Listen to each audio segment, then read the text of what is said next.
पश्चिम बंगाल में विपक्षी बीजेपी, कांग्रेस और वामपंथी केंद्र सरकार के कर्मचारियों के बराबर महंगाई भत्ते या डीए की मांग कर रहे हैं। मुख्यमंत्री ममता बनर्जी ने महंगाई भत्ते के मुद्दे पर विपक्ष समर्थित विरोध प्रदर्शन पर निशाना साधा है। उन्होंने कहा कि राज्य के पास अपने कर्मचारियों को अधिक भुगतान करने के लिए फंड नहीं है। मुख्यमंत्री ने कहा, वो और ज्यादा मांगते रहते हैं, मैं और कितना दूंगी। ममता बनर्जी ने विरोध प्रदर्शन पर गुस्सा जाहिर करते हुए कहा, हमारी सरकार के लिए और अधिक डीए देना संभव नहीं है। हमारे पास पैसा नहीं है। हमने अतिरिक्त 3% डीए दिया है। अगर आप इससे खुश नहीं हैं तो आप मेरा सिर काट सकते हैं। आपको और कितना चाहिए? राज्य की वित्त मंत्री चंद्रिमा भट्टाचार्य ने 15 फरवरी को विधानसभा में 2023-24 का बजट पेश किया था। इस दौरान उन्होंने घोषणा की थी कि सरकार मार्च से शिक्षकों और पेंशन भोगियों सहित अपने कर्मचारियों को 3% अतिरिक्त डीए का भुगतान करेगी। बता दें कि अब तक राज्य मूल वेतन का 3% डीए के रूप में दे रहा था और बजट घोषणा का मतलब था कि सरकार मार्च से शिक्षकों और पेंशन भोगियों सहित अपने कर्मचारियों को 3% अतिरिक्त डीए का भुगतान करेगी। मुख्यमंत्री ममता बनर्जी ने अपने भाषण में वामपंथियों और बीजेपी पर निशाना साधा। दोनों पार्टियां राज्य सरकार के कर्मचारियों की केंद्र सरकार के कर्मचारियों के बराबर डीए की मांग का समर्थन कर रही है। ममता बनर्जी ने पूछा, केंद्र सरकार और राज्य सरकार के वेतनमान अलग अलग हैं।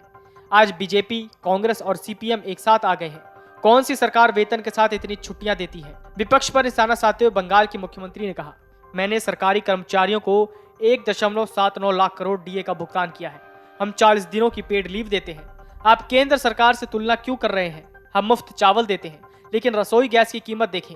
उन्होंने चुनाव के एक दिन बाद ही कीमत बढ़ा दी। इन लोगों को संतुष्ट होने के लिए और क्या चाहिए? पश्चिम बंगाल में संग्रामी चौथा मंच समेत कर्मचारियों के कई संगठन केंद्रीय कर्मचारियों के बराबर डीए की मांग को लेकर प्रदर्शन कर रहे हैं। इस मुद्दे पर ममता बनर्जी बजट सत्र में चर्चा के दौरान विधानसभा में बोल रही थी।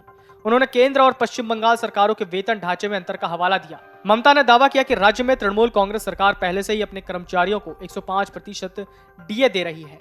ममता सरकार ने इस बार बजट में कर्मचारियों के डीए को 3% बढ़ाने का ऐलान किया है। सरकार द्वारा एक नोटिफिकेशन भी जारी किया गया।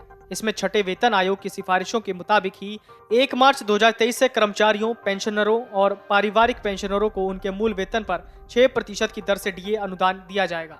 ममता ने केंद्र पर वित्तीय अभाव का आरोप लगाते हुए कहा, राज्य सरकार जितना संभव हो उतना दे रही है। डीए देना अनिवार्य नहीं। केंद्र और राज्य सरकार के कर्मचारियों के वेतनमान अलग अलग हैं। राज्य सरकार के कर्मचारियों को अधिक छुट्टियां मिलती हैं। ज्यादा छुट्टियां लेने और ज्यादा डीए मांगने से काम नहीं चलेगा। उन्होंने सरकार का बचाव करते हुए कहा कि क्या राज्य सरकार के पास आरबीआई है? हमें अभी तक केंद्र से 1 लाख करोड़ रुपए नहीं मिले हैं। पैसा आसमान से नहीं गिरेगा। मैंने सरकारी कर्मचारियों को श्रीलंका, बांग्लादेश, थाईलैंड जाने का मौका दिया। Video desk, amarujala.com।